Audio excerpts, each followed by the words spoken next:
I think I didn't do anything wrong, just danced a little to have fun. It was a harmless song, a few laughs with his friend, and everyone said I looked happy again. But now he won't speak to me, and today he served me papers right in front of our friends. Before we dive deeper into this story, I have one small request. Please subscribe, drop a like, comment, and hit that hype button to boost this channel so more people can discover these incredible stories. I'm Amara Vale, and I swear I didn't do anything wrong. I just danced a little, laughed too loud, and tried to remind people that I'm still fun. It was Rafe's birthday, the music was good, and everyone said I looked happy again. So what if my husband didn't like it? Eli stood in the corner with that quiet face of his, watching me like I'd done something unforgivable. I told him it was just a dance, just a bit of fun between friends. He didn't shout or make a scene. He just nodded once and said, "I'm noting things now." I thought he was being dramatic, but now, 6 weeks later, he won't even look at me, and everyone's acting like I'm the villain. My family says I should apologize, but for what? For having a good time? For not pretending to be invisible like some obedient wife? I'm not that kind of woman. I work hard, I keep our home nice, I show up for people. Maybe he just couldn't handle the attention I got. Maybe he liked me better when I was quiet. But now he's making everything so serious, and today something feels different. The party was supposed to be simple, a few drinks, some music, people I actually liked. It had been months since I went out without feeling like someone's wife first and my own person second. When Rafe texted, "You better not bail this time," I laughed and told him I'd be there. He's Eli's friend technically, but lately he's been more mine. The club was loud, lights flashing in every direction, the kind of place that makes you feel younger just by standing in it. I spotted Rafe near the bar, already surrounded by people. He waved like he'd just spotted a celebrity. I felt that warm spark in my chest that I hadn't felt in ages. Eli doesn't wave like that when he sees me. He just nods, practical, reserved, like affection has a budget. I told Eli I was going out for networking, which wasn't exactly a lie. Half the people at the party were clients or contacts from events I'd planned. He said, "Enjoy yourself," in that slow way he does when he's trying not to sound irritated. I thought he was being mature. Maybe I wanted him to feel a little jealous. Inside, Rafe ordered me a drink and said it was good to see me loosen up. He always says that, like my happiness depends on his approval. I told him I was just tired of acting serious all the time. He laughed, said Eli had rubbed off on me too much. That stung more than it should have. The DJ switched to an old track I loved in college, something with a heavy bass and a beat that grabs your body before your mind can argue. Rafe held out his hand, grinning. "One dance," he mouthed over the music. I hesitated for half a second before thinking, why not? It wasn't even romantic.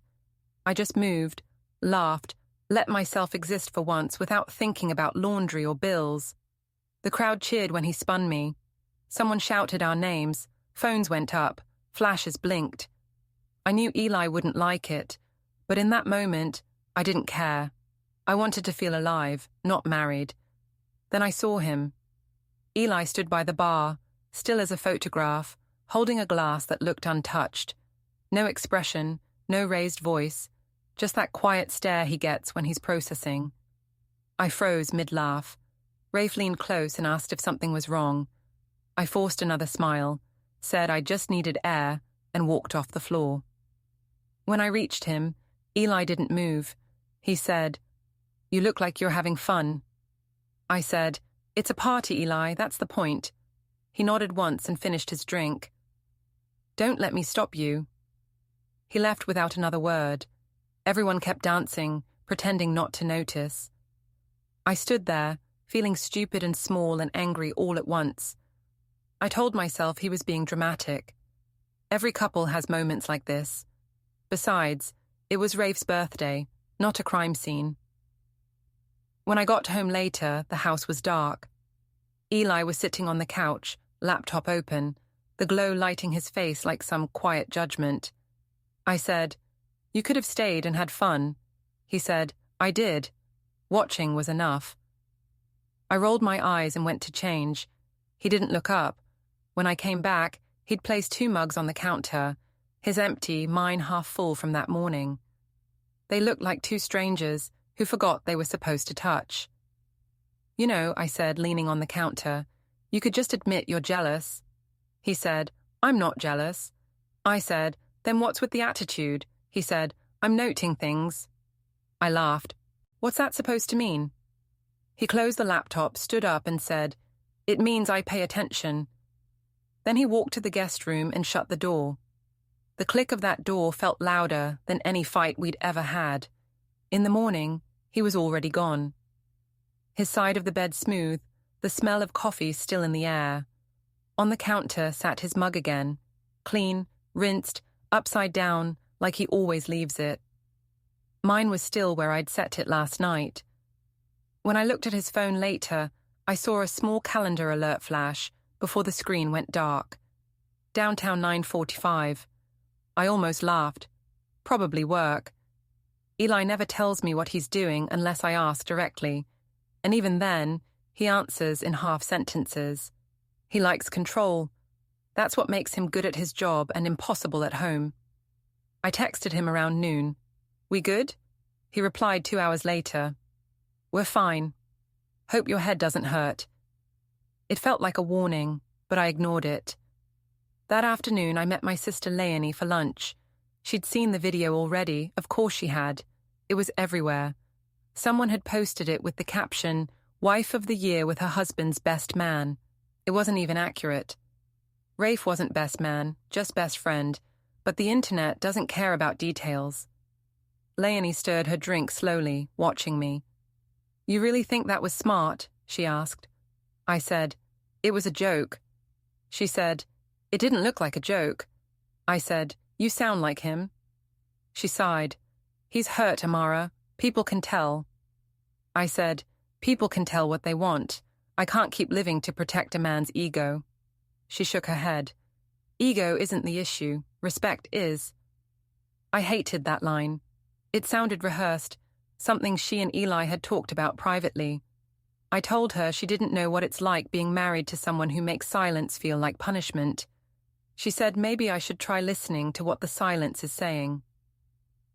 By the time I got home, Eli was in the driveway, unloading groceries. I tried to sound cheerful. "Hey, stranger, want help?" He said, "Got it." Inside, he unpacked everything methodically. Pasta, detergent, vegetables, all lined up neatly. It was almost creepy how calm he was.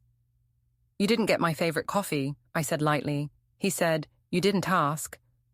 I said, "You always get it." He said, "Some things change."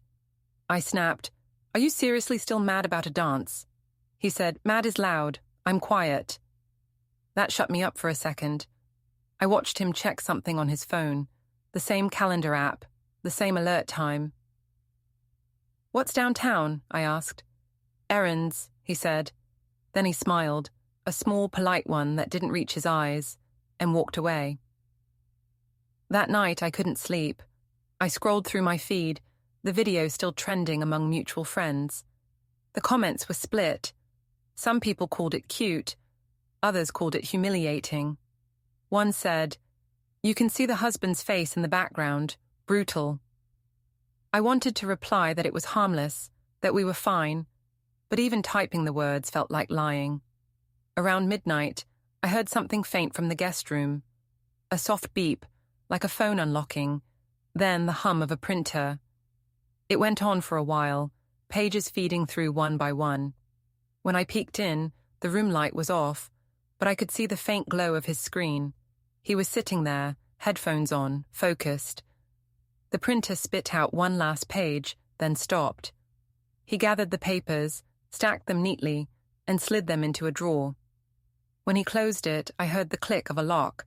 I stepped back before he could see me. The next morning, he was dressed before sunrise. I asked if he wanted breakfast. He said, "Already ate." I said, "Since when do you get up this early?" He said, "Since I started noting things." Then he kissed Isla on the forehead, told her to behave for Mommy, and left for work. When I looked at the counter again, the mugs were there, his and mine, perfectly apart. Separate corners, two worlds. I poured coffee into both, trying to make it normal again, but my hand shook when I reached for the sugar. Later that day, Rafe called. He said people were giving him grief online, accusing him of breaking up a marriage. I told him it wasn't his fault. He said Eli had blocked his number. That made me laugh bitterly. He's acting like a child, I said. He'll calm down. But even as I said it, I remembered the sound of that printer, the locked drawer, the clean mug. That night, when Eli came home, he didn't go to the guest room right away. He sat across from me at the kitchen table. He said, "Did you enjoy the attention?" I said, "You make it sound dirty." He said, "It wasn't clean." I rolled my eyes, told him he was overreacting. He said, "I don't think you understand what overreacting looks like yet." Then he stood, rinsed his cup, and left again. I sat there staring at the empty chair, the hum of the fridge filling the silence. Something in his calmness scared me more than anger ever could. By the time Monday rolled around, I had convinced myself the whole thing would blow over. It had to. People argue, people post things, people move on. I told myself Eli would too. He just needed space. The problem is, when someone like Eli takes space, it's not a gap, it's a wall. He barely spoke that morning. Just his usual quiet routine. Shower, coffee, shirt ironed, shoes lined up like soldiers. I tried to act normal, humming while I made toast. He sat at the table scrolling his phone. I caught a glimpse of that same calendar app open again. A tiny note at the bottom. Follow-up, 3 p.m. I asked if it was work. He said, personal. He didn't say goodbye when he left. Just grabbed his keys and walked out. The sound of the door shutting felt final somehow. At the office, people were already whispering. The video from Rafe's party had made its rounds on social media. My coworker Tara showed me her phone like she'd found buried treasure. "You're viral," she said. "You and that guy dancing, it's everywhere." I tried to laugh, but my throat went dry. The comments were split, some saying it was fun and harmless, others calling it humiliating for my husband. I told Tara people online always look for drama. She shrugged and said, "Still, you kind of broke the internet." When my boss, Heather, called me into her office, I thought it was about the event proposal, but she asked if I wanted to get ahead of the narrative. She said, "Some clients might misunderstand that clip." I said, "It's a dance, not a confession." She said, "I know, but perception matters." Perception. That word stung. Everyone kept using it like it was my fault people were obsessed with watching a married woman move to music. I told her I wasn't ashamed, and she said she admired my confidence. But when I left, she didn't meet my eyes. At lunch, I checked my messages. My mom had texted, "Call me tonight. Your aunt saw something online. Great. Gossip travels faster than light in my family." By the time I got home that evening, Eli's car was already in the driveway. That was unusual. He's never home before me. Inside, the house smelled faintly of coffee and printer toner again. He was sitting at the kitchen table with his laptop open, typing. I said, "You're home early?" He said, "Had an appointment downtown." I said, "Errands again?" He said, "Sort of." I looked at the table. No dinner started, just stacks of neatly organized papers beside his laptop. Bills, receipts, printouts. I reached toward one, but he slid it into a folder marked household. "Why are you suddenly labeling things?" I asked. He said, "It helps keep track of details." I laughed. "Details like my dancing," he said, "among other things." The way he said it made my skin crawl.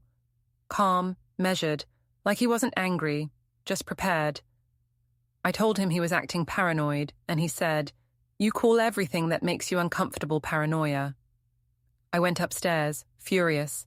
I wanted to call Rafe, to vent, but that would only make it worse. So I called my mom instead. She answered on the second ring. "Amara, what did you do?" I sighed. "Hi, Mom. Nice to hear your voice, too." "Don't play coy," she said. "Your aunt showed me the video. You were dancing with that man like you were single." "It was harmless," I said. "You sound like Eli." "Well, maybe he has a point this time," she said. "You embarrassed him."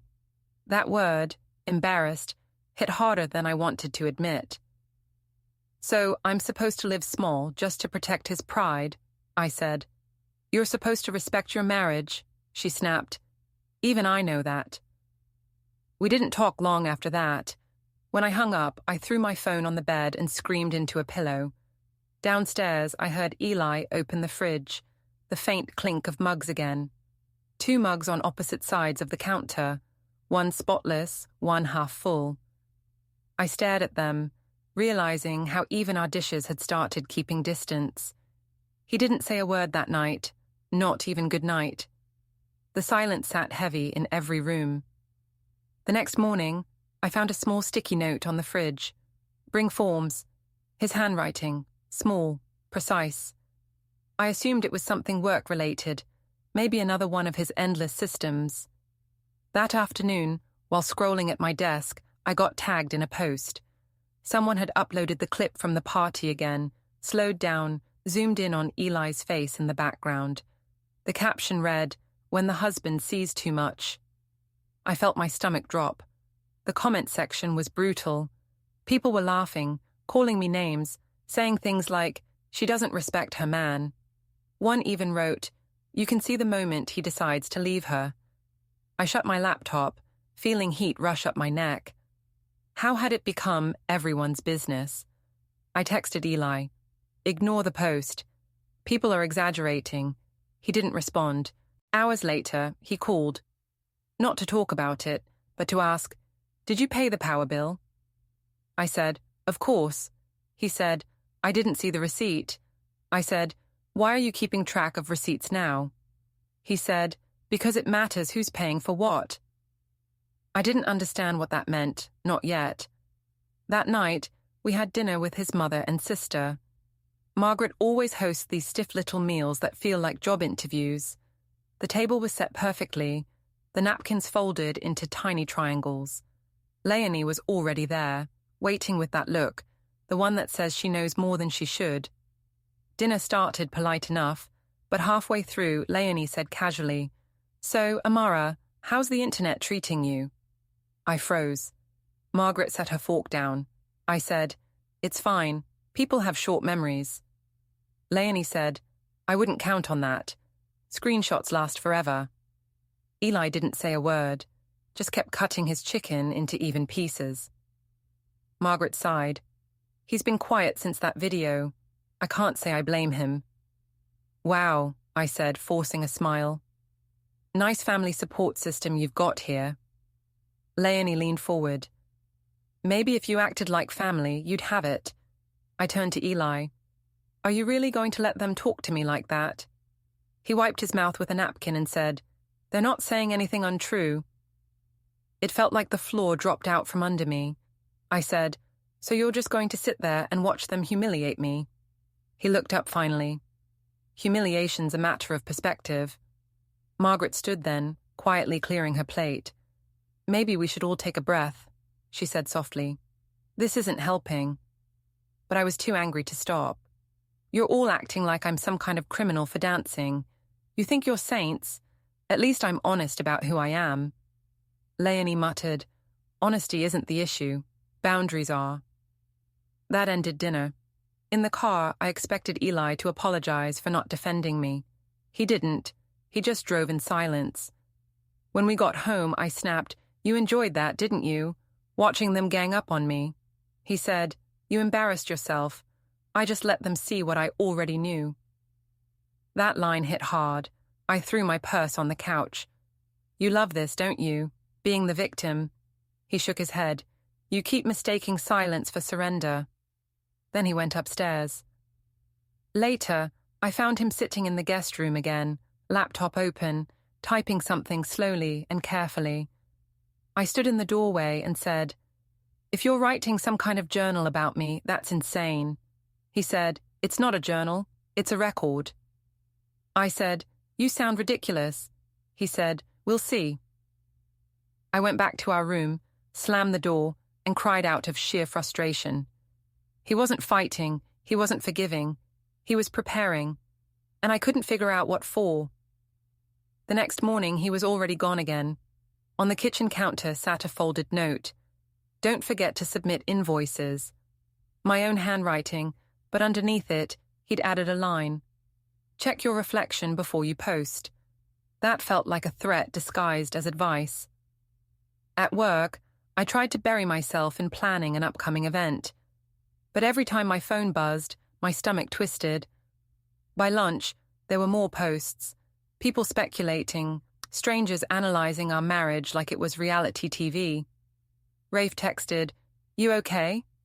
Want to meet for coffee?" I didn't answer right away. I knew if I met him, it would look bad, but I needed someone to take my side. An hour later, I said yes. When I got there, he looked nervous. "People are saying I wrecked your marriage," he said. "You should tell them it was your idea to dance." I froze. "My idea?" He shrugged. "You were the one who grabbed my hand first." That wasn't how I remembered it. I said, "So now you're throwing me under the bus?" He sighed. "I'm just saying people are getting the wrong impression. I can't have this mess tied to me professionally."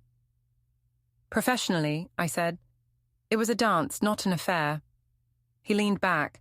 "Tell that to your husband." I left before I said something I'd regret. At home that night, Eli was waiting at the table, a manila envelope beside him. My heart started to race. "What's that?" I asked. He said, "Nothing you need to worry about yet." "Yet?" I said. He looked up, calm as always. "I'll handle it properly." He went to the guest room, and I stood there shaking, staring at the envelope he left behind. It was blank, no labels this time. Just a faint smell of toner and a single sticky note on top that said, Archive A. Leonie's barbecue was supposed to be a reset, at least that's how I framed it. "A chance for everyone to see we're fine," I told Eli that morning. He didn't argue. He just asked what time it started and whether I'd need help setting up. His tone was polite, too polite, like someone talking to a stranger in a store. I spent all morning getting ready, choosing a dress that said casual but confident. I wanted to look like a woman who still had control of her story. Eli wore one of his plain shirts, the kind that made him look like he worked in spreadsheets and silence. When I asked if he was going to smile today, he said, "Depends on what happens." Leonie's backyard was already crowded when we arrived. Music playing, kids running, the smell of grilled meat everywhere. People greeted me warmly, some too warmly. You could tell who'd seen the video and who hadn't. The ones who had gave those tight smiles, the kind that say, "I know, but I won't mention it." Rafe was there, of course. He waved when he saw me, acting like nothing had happened. "You made it," he said, coming over. "You look incredible." Eli shook his hand, calm as a lake. "Didn't think you'd be here," he said. Rafe laughed awkwardly. "Leonie invited me. We're all friends, right?" I cut in quickly. "Of course we are. Everyone's being ridiculous about one silly dance." Leonie, setting down a tray, said, "You keep calling it silly like that makes it less real." I forced a laugh. "You sound like my mother." She shrugged. "Maybe she's right sometimes." I decided to ignore her. I mingled, smiled, acted like I wasn't the woman half the neighborhood had whispered about all week. I even made a joke to a group near the grill, saying I'd have to charge Rafe next time he wanted dance lessons. They laughed, but not comfortably. Out of the corner of my eye, I saw Eli standing near the porch, watching quietly again. That stare. Always the same, steady, assessing, patient. When I went to get a drink, Rafe followed. "You okay?" he asked. "Never better," I said. He hesitated. "You know, I think your husband might actually hate me." I laughed. "He doesn't hate anyone. He just sulks." "Still," he said, glancing toward Eli, "maybe we shouldn't talk too much today." That annoyed me. So now I'm bad luck. He raised his hands. No, but people talk. Let them, I said sharply. I'm not hiding in corners to make other people comfortable. He didn't answer. He just walked off to help at the grill. I caught Leonie watching me again, shaking her head slightly. When the food was served, we all gathered around the long table. I made a point of sitting next to Eli. Maybe it was pride, maybe performance, but I needed to remind everyone that we were still a couple. Halfway through the meal, one of Leonie's friends, Amanda, the nosy one, brought up the video. You must have been so embarrassed when you saw it, Eli, she said with fake sympathy. He looked up from his plate. Why would I be embarrassed? She blinked, not expecting that. Well, you know, all the attention... He cut her off gently. Attention doesn't bother me. Accuracy does. The table went quiet. I could feel my heartbeat in my throat. I tried to deflect. See, he's not even upset. Everyone else is projecting their own insecurities. Leonie said, or maybe he just doesn't feel the need to perform anymore. I smiled tightly. Funny, coming from someone who's been performing concern all week. She put her fork down. Amara, people care about Eli. That's not performance. I turned to him, waiting for him to defend me. He didn't. He just kept eating, slow and deliberate, like the conversation was background noise. Finally, I couldn't take it. Do you have anything to say? I asked. He looked up, met my eyes, and said quietly, not to a crowd. That should have been my cue to stop, but I couldn't. I was tired of being the villain in every room. You make everything sound so mysterious, I said. What are you planning, Eli? Another night of silent judgment. He folded his napkin neatly. You'll find out soon enough. Then he stood, thanked Leonie for the food, and walked inside. Everyone stared at me. I forced a laugh, said something about him needing air, and tried to steer the conversation elsewhere, but the mood had shifted. I could feel people watching me, with that mix of curiosity and pity that I hate more than anger. An hour later, someone took out their phone to show pictures of the kids. While scrolling, I noticed my name flash on the screen. Another tag, another post. Amanda gasped. Oh my God, it's trending again. It was a short clip from the barbecue, me snapping at Eli earlier, caught perfectly on camera. The caption read, still smiling, even while his wife mocks him. I felt heat flood my face. Who posted this? I asked. No one answered. Leonie said quietly, maybe that's the universe asking you to stop turning everything into a show. I stood up, shaking. You're unbelievable. She said, no, I'm just tired of watching you dig your own grave.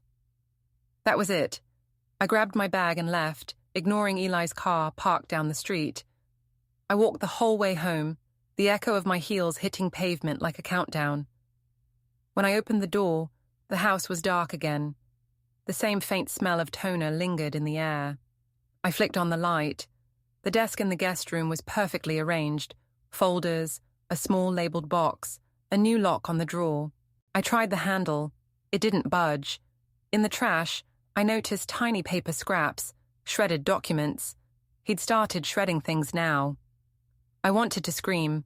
I called him. No answer. I texted, we need to talk. Nothing.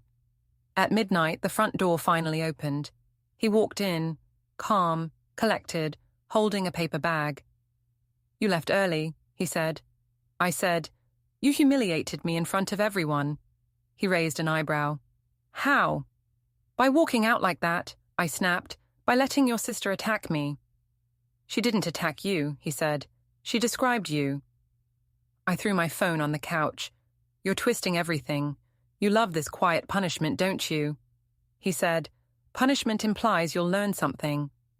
I took a step closer. You can't treat me like a criminal. He looked at me evenly. I don't have to treat you like anything. I just have to document what you already do. Something about the way he said document made my stomach tighten. You're insane, I said. He shrugged. Maybe, but I'm thorough. Then he walked past me, heading for the guest room. I heard the drawer click again, the lock sliding into place. I couldn't sleep after that. I scrolled endlessly through the new post, reading comments until they blurred. People calling me selfish, reckless, ungrateful. Strangers acting like they knew us. When I finally got up for water, I noticed the kitchen light was still on. On the fridge was a sticky note in his neat handwriting, "Meeting personal." Next to it, another calendar reminder on his phone buzzed softly. Downtown, 9:25. He'd started leaving clues like breadcrumbs, as if daring me to notice. The next morning, I tried to apologize. At least, my version of it. "Maybe I went too far yesterday," I said while he poured coffee. He said, "Yesterday is already written down." I blinked. "Written down where?" He didn't answer, just handed me my mug and said, "Try not to give me more to add today." When he left for work, I tore through the drawers, looking for that folder, for anything that explained what he was doing. Nothing. Only a faint smell of toner and a single USB stick taped under a folder labeled taxes. It was like living with a stranger who had turned into an archivist of my life. That afternoon, I got a call from Heather at work. "We need to discuss something," she said carefully. "One of our clients sent me a link." I groaned. "Not again." "It's not about the video this time," she said. "It's about comments your husband made online." I froze. "What comments?" He didn't use his name, but it's clearly him. Talking about betrayal, about collecting evidence of defamation. My stomach flipped. "That's ridiculous. He wouldn't—" She interrupted softly. "Amara, I think he already is." When I got home, he was there, calm as ever, reading something on his laptop. I said, "Are you trying to ruin my career now?" He looked up. "No, you're doing fine on your own." I slammed the door behind me. "You can't just act like you're some noble victim while you—" He stood, cutting me off. "I told you before, I'm not acting." Then he walked past me, picked up his keys and said, "You should check your phone." I did. Another tag, another clip, this one of me shouting at him from 2 days ago. The caption read, "Wife loses control again." I turned toward him. "You sent this to people, didn't you?" He didn't deny it. He just said, "Sometimes people need context." I wanted to hit him, scream, something, but all I could do was stand there shaking. When he left the house, I noticed his phone buzz again as he pocketed it. The screen flashed for a second. Thread, follow-up. The week after the barbecue felt like walking through fog. Nothing looked broken, but everything sounded distant. Even Isla seemed quieter, watching us like she was afraid to speak. She'd ask where Daddy was every evening, and I'd tell her he was working late. The truth was, I didn't know anymore. One afternoon, I found her in the living room drawing. 2 stick figures holding hands, one smaller one in between. "That's us," she said proudly. Then she frowned. "But Daddy's far away, so I'll draw a line so he can come back." I told her that was sweet, but my chest felt like it was closing. I wanted to believe there was still a way back, that all of this was just noise that would fade. That evening, Eli came home early for the first time in weeks. I tried to sound casual. "I made dinner," I said. He nodded, set down his briefcase, and went to wash his hands. No hug, no kiss. He just sat at the table like we were roommates. I asked how work was. He said, "Productive." I told him Isla missed him. He said, "I'm still here." Something about the way he said it chilled me. Halfway through dinner, I tried again. "You know this can't go on forever. We should talk." He didn't look up. "We already are." I dropped my fork. "You call this talking?" He finally looked at me, calm as ever. "I call it observation." That word again, always so clinical. "You make everything sound like an experiment," I snapped. He said, "You're the one repeating the same test expecting a different result." I wanted to scream, but Isla was in the next room, humming softly, so I bit my tongue and changed the subject. When he went upstairs, I heard the faint click of the guest room lock again. That sound haunted me now, the small metallic proof that I was being shut out of my own life. Later, while cleaning up, I found a new folder on the counter labeled Household. I flipped it open expecting bills, but inside were lists, expenses, dates, even small notes about events. One line caught my eye. May 6, discuss trust in front of family, recorded. Recorded, my pulse raced. I ran upstairs and knocked on the guest room door. Eli, what is this? He didn't answer. Are you recording me now? Is that what you've been doing? The door stayed closed. After a moment, his voice came through, steady. Don't worry, I keep everything factual. I stared at the handle, half expecting him to open it, to fight, to feel something. But he didn't. He was done with emotion. The next morning, my phone buzzed with a message from my mother-in-law. I think you should come by today. He's been visiting offices downtown. I froze. Offices? For what? I called her immediately. What do you mean, offices? She sighed. He came by to drop some papers for me to sign. Said they were for something financial. He's being polite, but formal. That's not good, Amara. When my son goes formal, he's finished forgiving. I told her she was overreacting. She said quietly, You said that about everything. After the call, I stood by the window for a long time, staring at Eli's car parked too neatly at the curb. There was something final about its position, like he was ready to leave it there and walk away. That evening when he got home, I tried to soften my voice. Eli, we have a daughter. You can't just disappear behind documents. He said, I'm not disappearing, I'm clarifying. I asked what that meant. He said, You'll see soon enough. When he walked past me, I caught sight of his phone screen lighting up. Paper drop 210. Paper drop. What papers? I waited until he went to bed and checked the desk again. There was a faint toner smell, a USB drive labeled with today's date, and a single sticky note, Bring forms, archive. I didn't know what terrified me more, what he was collecting, or how calm he looked while doing it. 2 days later, I met my parents at the park so Isla could play. They were polite but careful, like people handling a fragile box. My mother said, You should apologize properly. Pride isn't worth a family. I said, He's the one making it legal. He's weaponizing silence. My father looked up from the bench. He's documenting, not weaponizing. You gave him the material. I stood up, angry. So you're on his side too? My mother said softly, There shouldn't be sides in a marriage, but you made it public first. I didn't answer. Isla ran up holding a dandelion and asked if Daddy would come next time. I lied and said yes. That night, the air in the house felt different, thicker somehow. I walked into the kitchen and found Eli already there, sitting with his phone. He looked up and said, You should rest. Tomorrow we'll be busy. I frowned. Busy with what? He just said, You'll know. For a moment, I almost apologized. Actually apologized. But then he stood, put his mug on the far side of the counter, and said, This is the last night like this. I wanted to ask what he meant, but the words wouldn't come.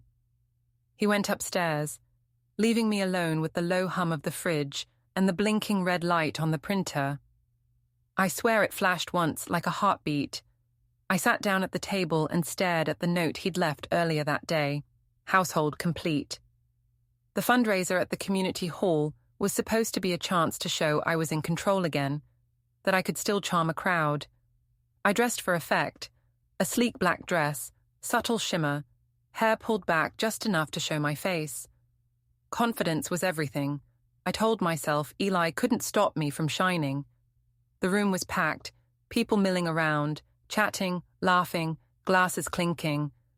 I moved through the crowd, greeting friends, clients, acquaintances. The air buzzed with energy, and for a moment I felt untouchable.